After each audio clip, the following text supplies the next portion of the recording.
Good morning dear student. आज की class में हम लोग सॉल्व करेंगे फिजिक्स के चैप्टर नंबर 5 के क्वेश्चन नंबर 28 से। इसके पहले ऑलरेडी मैंने डियर स्टूडेंट इस चैप्टर पर 2 क्लास ले रखा हूं, जिसमें मैंने आपको बेसिक कॉन्सेप्ट के साथ साथ क्वेश्चन नंबर 1 से लेकर के क्वेश्चन नंबर 27 तक के सारे प्रश्नों का सॉल्यूशन बिल्कुल शानदार तरीके से करवा दिया है। यदि वो वीडियो आपने अभी तक नहीं देखा है तो जरूर देख लीजिएगा, डिस्क्रिप्शन में उसका लिंक मिल जाएगा। एक चीज मैं देख रहा हूँ डियर स्टूडेंट कि बहुत सारे स्टूडेंट इस समय जो है पढ़ाई करना बिल्कुल लूज कर दिए हैं, यानी कि पढ़ाई करना बिल्कुल कम कर दिए हैं। तो एक बात मैं आपको बता दूं डियर स्टूडेंट, अभी भी आपके पास समय है। यदि आप अभी से अपने लक्ष्य के लिए बिल्कुल अच्छी तरीके से तैयारी नहीं कीजिएगा तो चीजें थोड़ा सा डिसबैलेंस हो सकती हैं।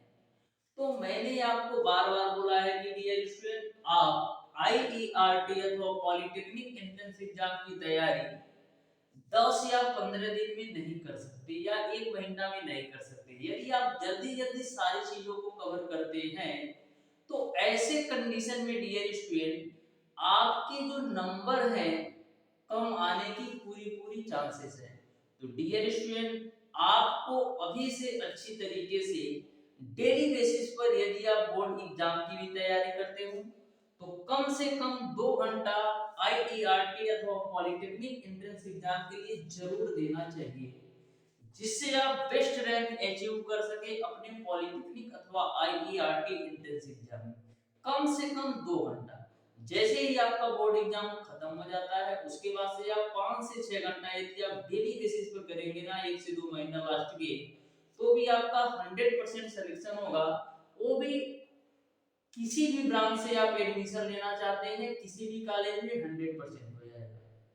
तो इस बात को आपको ध्यान में रखते हुए चलना है। कम से कम डेली बेसिस पर आपको 1-2 घंटा, कम से कम 2 घंटा आपको आईईआरटी अथवा पॉलिटेक्निक एंट्रेंस एग्जाम के लिए जरूर देना है। क्योंकि आपको भी पता है ये आपका है जनवरी मंथ है, आधे 15 दिन आपके जनवरी में बचे हैं। फरवरी मार्च अप्रैल 3 महीना उधर और 15 दिन इधर, यानी कि टोटल के आपके पास 3.5 महीने हैं। जब आपका बोर्ड एग्जाम आ जाएगा तो ज्यादा फोकस आपका उस टाइम बोर्ड एग्जाम पर ही होगा, यानी एवरेज मान के चलो कि 1 घंटा आपका 1 महीने आपका बोर्ड एग्जाम ले लेगा, क्योंकि कुछ दिन पहले तो पढ़ना स्टार्ट भी करोगे। तो टोटल आपके पास 2 से ढाई महीने हैं। इसीलिए मैं बोलता हूँ डियर स्टूडेंट कि डेली बेसिस पर कम से कम 1 से 2 घंटा जरूर दिया करो, जिससे आपका फ्यूचर जो है एक बेहतर तरीके से बेटर हो सके। एक बात और मैं बता दूं डियर स्टूडेंट, आज की क्लास में मैं आपको बल आघूर्ण के क्वेश्चन नंबर 28 से लेकर के क्वेश्चन नंबर 41 तक क्वेश्चन दिए गए हैं। इसमें से जो भी क्वेश्चन आपके पॉलिटेक्निक अथवा आईईआरटी एंट्रेंस एग्जाम में पूछे जा सकते हैं, मैंने प्रीवियस ईयर 8-10 सालों का देखा है, जो भी क्वेश्चन पूछे जा सकते हैं उसको मैं सॉल्व कराऊंगा, फालतू का आपका समय वेस्ट नहीं करूंगा। इसके बाद डियर स्टूडेंट, एक स्टूडेंट मैसिव अंसारी करके शायद है उसका नाम, उसने 2 क्वेश्चन भेजा है जो कि साधारण एवं चक्रवृद्धि ब्याज से है। तो वो क्वेश्चन बहुत ही इंपॉर्टेंट है। Thank you very much massive Ansari. ऐसे ही क्वेश्चन आप लोग भी भेज सकते हैं हमारे व्हाट्सएप नंबर पर। मेरा व्हाट्सएप नंबर है डियर स्टूडेंट 7620175376। यदि आपको किसी भी बुक के, चाहे आपका फिजिक्स हो, चाहे केमिस्ट्री हो या मैथमेटिक्स हो, किसी भी सब्जेक्ट में किसी भी क्वेश्चन में किसी भी प्रकार का डाउट और कंफ्यूजन हो तो आप दिए गए व्हाट्सएप नंबर पर शेयर भी कर सकते हैं या तो कमेंट बॉक्स में कमेंट करके भी पूछ सकते हैं। मैं बिल्कुल शानदार तरीके से सारी चीजों को आपको क्लियर कर दूंगा। बस आप एक बार हमें आप बता दीजिए कि हमको इस क्वेश्चन में डाउट है या कंफ्यूजन है। तो आइए डियर स्टूडेंट हम लोग स्टार्ट करते हैं। सबसे पहले बलागुड़ के जो भी इंपॉर्टेंट क्वेश्चन बचे हैं सॉल्व कराने के लिए उसको मैं सॉल्व कराऊंगा। उसके बाद से दो दो क्वेश्चन मैसिव अंसारी के द्वारा पूछे गए हैं साधारण एवं चक्रवृद्धि ब्याज के, बहुत ही इंपॉर्टेंट क्वेश्चन है, मैंने भी देखा है। उसको मैं इसके बाद क्लास के एंड में सॉल्व करवा दूंगा। तो ध्यान से देखिएगा डियर स्टूडेंट, स्टार्ट करते हैं आज की क्लास। तो क्वेश्चन नंबर 28 आपका है डियर स्टूडेंट, यदि 5 न्यूटन के बल तथा क्रिया रेखा में किसी बिंदु की लंबवत दूरी 10 मीटर है तो बिंदु के परितः बल आघूर्ण क्या है, ये आपको बताना है। तो बल आघूर्ण बराबर क्या होता है डियर स्टूडेंट? बल आघूर्ण बराबर आपका होता है डियर स्टूडेंट, बल आघूर्ण टाउ बराबर आपका होता है F इनटू का D, यानी कि बल और क्रिया रेखा की लंबवत दूरी के गुणनफल को हम बल आघूर्ण बोलते हैं।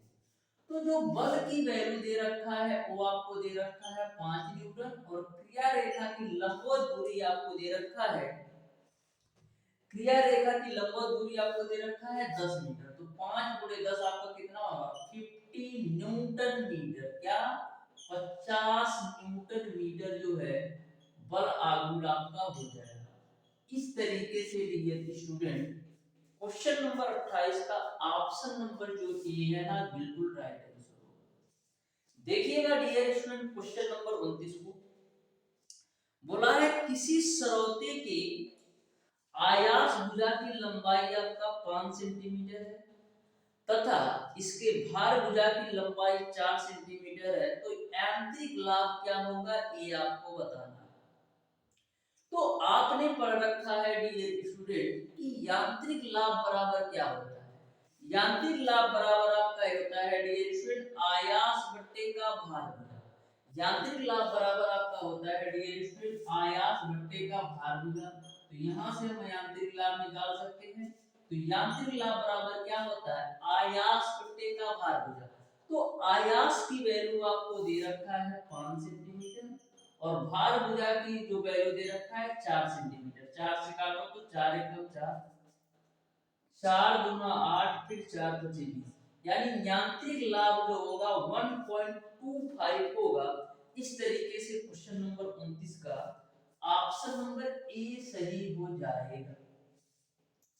क्वेश्चन नंबर 30 को आप बिल्कुल ध्यान से समझिएगा, बहुत ही बेहतरीन और इंपॉर्टेंट क्वेश्चन है। आपको बिल्कुल सिंपल और आसान भाषा में समझ में आएगा, बस ध्यान से इस क्वेश्चन के कॉन्सेप्ट को समझना। क्वेश्चन नंबर 30 आपका है 8 न्यूटन के दो बराबर बल विपरीत दिशा में क्रमशः 20 मीटर तथा 15 मीटर की दूरी पर किसी अक्ष के परितः से लगते हैं तो अक्ष के उस बिंदु पर परिणामी बल आघूर्ण क्या होगा ये आपको बताना है। तो क्वेश्चन को सबसे पहले आप ध्यान से समझो। बोला है 8 न्यूटन के दो बराबर बल जो कि एक दूसरे के विपरीत दिशा में लग रहे हैं। फिर आगे बोला गया है क्रमशः 20 मीटर तथा 15 मीटर की दूरी पर किसी अक्ष के बिंदु से लगते हैं तो अक्ष के उस बिंदु से परिणामी बल आघूर्ण क्या होगा ये आपको बताना है। तो सबसे पहले हम क्या करते हैं, एक फिगर ही बना लेते हैं, आपको अच्छी तरीके से समझ में आएगा। तो ए में मान लेता हूं कोई अक्ष है, इधर आपका हो गया मान लीजिए 15 है, इधर आपका 15 मीटर है, ठीक है ना हो, और इधर आपका है मान लीजिए 20 मीटर है। तो 8 न्यूटन का एक बल है जो कि एक दूसरे के विपरीत दिशा में लग रहा है। 8 न्यूटन के दो बराबर बल हैं जो कि एक दूसरे के विपरीत दिशा में लग रहा है, यानी कि एक बल यदि आपका ऊपर की तरफ लग रहा होगा तो यही बल जो है आपका नीचे की तरफ भी लग रहा होगा, क्योंकि 8 न्यूटन के दो बराबर विपरीत बल। तो एक यदि आपका ऊपर की तरफ 8 न्यूटन का बल लग रहा होगा तो एक आपका नीचे की तरफ 8 न्यूटन का बल लग रहा होगा, क्योंकि क्वेश्चन में बोला गया है 8 न्यूटन के दो बराबर बल विपरीत दिशा में, तो दोनों की दिशाएं मैंने विपरीत किया है। तो इस अक्ष के परितः बल आघूर्ण क्या होगा ये आपको बताना है। तो निकाल लेते हैं हम लोग बल आघूर्ण। तो देखिएगा बल आघूर्ण बराबर क्या होता है, बल आघूर्ण बराबर होता है बल गुणे क्रिया रेखा की लंबवत दूरी। तो सबसे पहले जो आपका 8 न्यूटन का बल 15 मीटर की दूरी पर लग रहा है इसका हम बल आघूर्ण निकाल लेते हैं। उसके बाद से 8 न्यूटन का बल जो 20 मीटर की दूरी पर लग रहा है उसको हम निकाल लेंगे, फिर दोनों का डिफरेंस देख लेंगे तो हमको इस अक्ष के परितः बल आघूर्ण का मान पता चल जाएगा। तो सबसे पहले जो 8 न्यूटन का बल 15 मीटर की दूरी पर लग रहा है इसका बल आघूर्ण क्या होता है, टाउ बराबर F इंटू का D। तो F की वैल्यू आपका 8 है और D की वैल्यू आपका है 15। इसमें से आप माइनस कर दो जो नीचे की तरफ बल कार्य कर रहा है 20 मीटर की दूरी पर, तो यहाँ पर भी F इंटू D लगाओ तो 8 गुणे का 20 हो जाएगा। ठीक है, तो 15 बटी 120 माइनस का 160, तो फाइनली आपको कितना मिल जाएगा, माइनस का 40 न्यूटन मीटर, माइनस का 40 न्यूटन मीटर होगा। इस तरीके से क्वेश्चन नंबर 30 का dear student option number A सही हो जाएगा। यानी अक्ष के परितः जो परिणामी बल आघूर्ण होगा वो आपका 40 न्यूटन होगा माइनस का। देखिएगा डियर स्टूडेंट क्वेश्चन नंबर 31 भी। क्वेश्चन नंबर 31 आपको लंबा चौड़ा लिख करके घुमाया है कि हम 5 लाइन में लिख देंगे तो बच्चा कंफ्यूज हो जाएगा, लेकिन आपको कंफ्यूज होना नहीं है, बिल्कुल सिंपल और आसान सा एक क्वेश्चन है, आप ध्यान से देखिएगा। बोला है एक कमरे के बाहर खड़ा व्यक्ति एक किवाड़ को खोलने के लिए किवाड़ की अक्ष से 50 सेंटीमीटर की दूरी पर 4.5 न्यूटन का बल लगाया जाता है। कमरे के अंदर एक व्यक्ति है जो कि किवाड़ की अक्ष से 30 सेंटीमीटर की दूरी पर बल लगाता है। दूसरे व्यक्ति द्वारा लगाया गया बल क्या होगा ये आपको बताना है। तो सबसे पहले क्वेश्चन को समझो।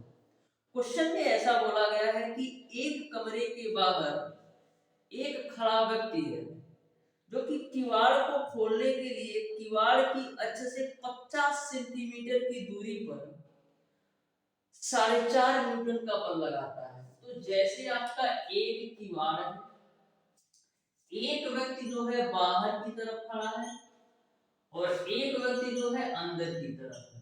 ध्यान से समझना, ठीक है। एक व्यक्ति क्या है, अंदर की तरफ है, ठीक है।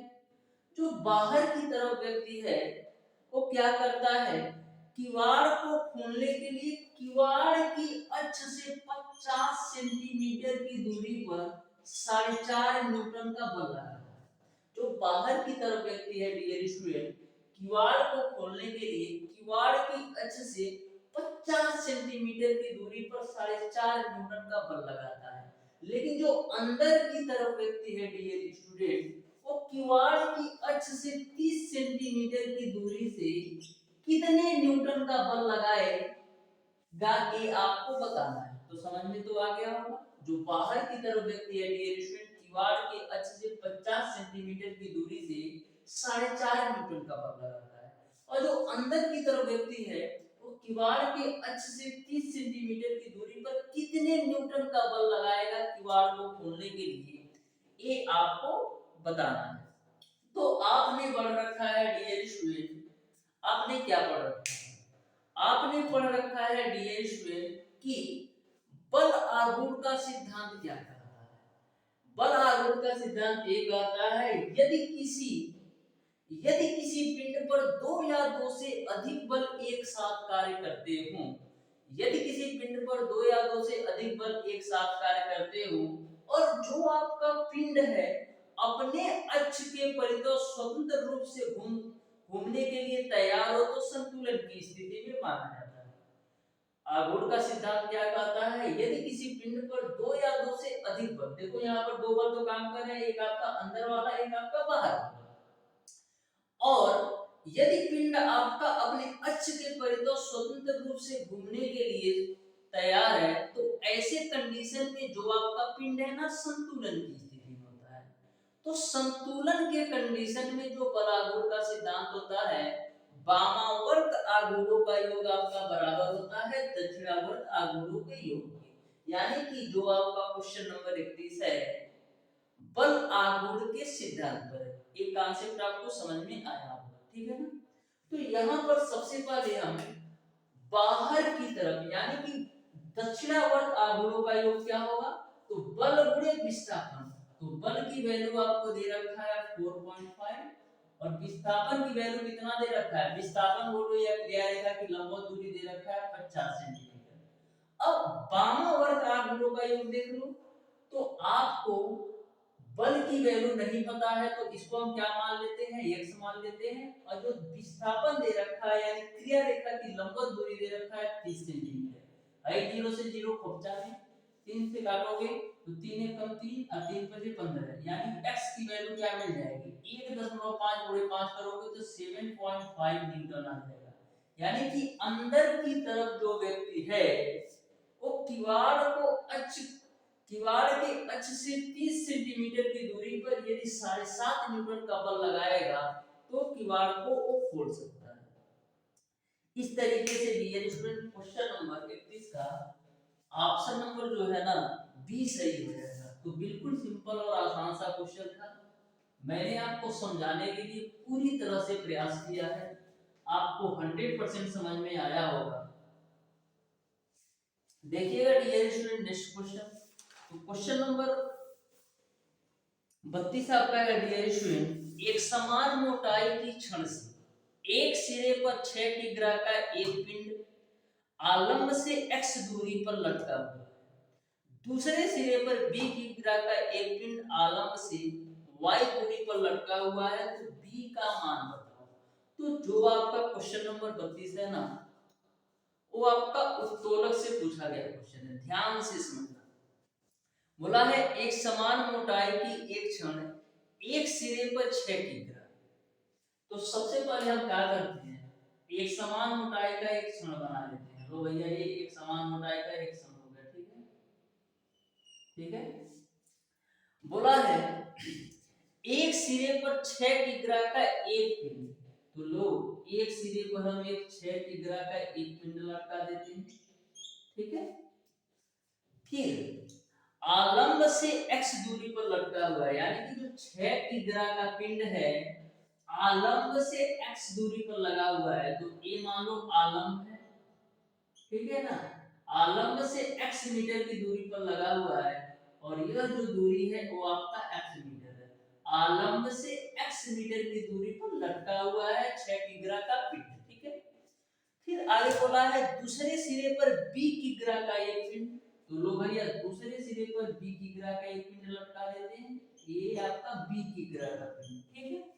दूसरे सिरे पर b किग्रा का एक पिंड आलंब से y दूरी पर है, जो दूसरे सिरे पर b किग्रा का पिंड है वो आलंब से कितना y दूरी पर है, इसको तो y दूरी आप मान लो, ठीक है। तो आपको बताना है कि b का मान क्या है। तो आपने एक सिंपल सा कॉन्सेप्ट पढ़ रखा है डियर स्टूडेंट, यदि यह आपका क्या हो जाए, यदि आपका ए आपका आयास है, ये आपका आयास होता है क्योंकि आलंब के एक तरफ आयास होता है और एक तरफ भार, तो ये आपका आयास हो गया और ये आपका भार हो गया। और आलंब के जो लेफ्ट साइड होती है, यानी कि इसको यदि मैं ए मान लूं, इसको मैं बी मान लूं और इसको मैं सी मान लूं, तो ए से बी तक की दूरी क्या होती है, जो पहली क्लास और दूसरी क्लास देखे होंगे अच्छी तरीके से पता होगा। तो ए से बी तक की दूरी होती है, ए आपका होती है आयास भुजा, क्या होती है आयास भुजा, अच्छी तरीके से समझ लो कभी भी कंफ्यूजन नहीं होगा। और जो बी से सी तक की दूरी होती है, ए आपका भार है तो ए आपका हो जाएगा भार भुजा, ठीक है ना। हो यहां तक क्लियर है। अब आपने उत्तोलक के सिद्धांत से पढ़ रखा है कि आयास गुणे आयास भुजा बराबर आपका होता है भार गुणे भार भुजा। उत्तोलक का सिद्धांत ये कहता है आयास गुणा गुणे आयास बराबर भार भुजा गुणे भार होता है। तो इसी कॉन्सेप्ट पर यह क्वेश्चन है, क्या आपका कॉन्सेप्ट होता है आयास गुणे आयास भुजा बराबर आयास गुणे आयास भुजा बराबर आपका होता है भार गुणे भार भुजा। बार बार मैं फार्मूला को लिखवा रहा हूं जिससे आपको अलग से रखने की जरूरत ना पड़े। तो आयास का मान कितना है 6 किलो, ठीक है। और आयास भुजा की माप कितना है, आयास भुजा की माप कितना है, x है तो x रख दो, बराबर भार, तो भार का मान कितना है, v है। अब भार भुजा का मान कितना है, y है तो y कर दो। यहाँ पर आपको b की वैल्यू निकालना है, तो b की वैल्यू कितना आएगा, 6x डिवाइडेड बाय y। इस तरीके से डियर स्टूडेंट क्वेश्चन नंबर 32 का ऑप्शन नंबर ए सही हो जाएगा। बिल्कुल आसान भाषा में समझ में आया होगा, क्योंकि मैंने बिल्कुल कॉन्सेप्ट के साथ इस क्वेश्चन को बताया है। अब देखिएगा डियर स्टूडेंट नेक्स्ट क्वेश्चन, जो नेक्स्ट आपका इंपॉर्टेंट क्वेश्चन है वो आपका क्वेश्चन नंबर 35।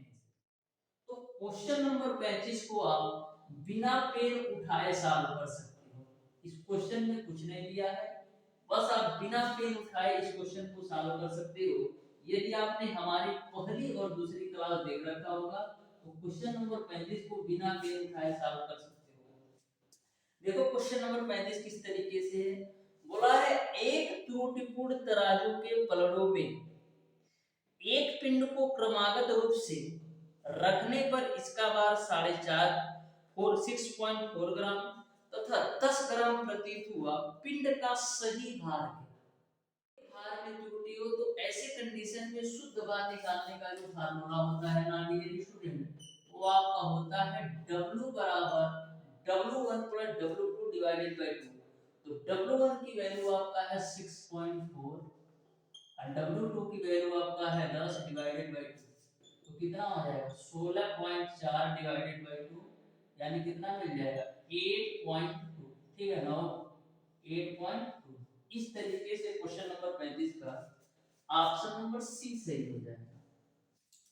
अब देखिएगा डियर स्टूडेंट, जो मैसिम अंसारी ने दो क्वेश्चन भेजा है साधारण एवं चक्रवृद्धि ब्याज का, उस क्वेश्चन को हम लोग सॉल्व कर देते हैं। तो ध्यान से देखना, क्वेश्चन नंबर 1 उनके द्वारा यह पूछा गया है कि एक निश्चित धनराशि 2 वर्ष में स्वयं की 2.25 गुना हो जाती है, तो चक्रवृद्धि ब्याज की दर क्या है, ये आपको बताना है। तो देखना यह क्वेश्चन बिल्कुल सिंपल और आसान है, ध्यान से समझना।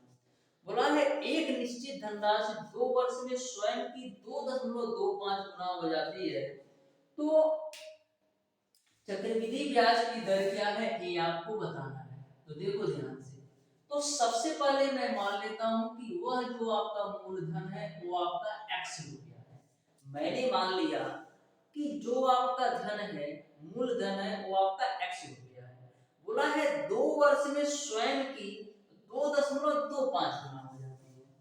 तो यदि आपका मूलधन x होगा तो मिश्र धन क्या होगा, मिश्र धन आपका हो जाएगा 2.25x, क्योंकि क्वेश्चन में ऑलरेडी बोला ही गया है कि 2 वर्ष में स्वयं की 2.25 गुना हो जाती है। तो मैंने मूलधन को x माना है, तो मिश्र धन क्या होगा 2.25x।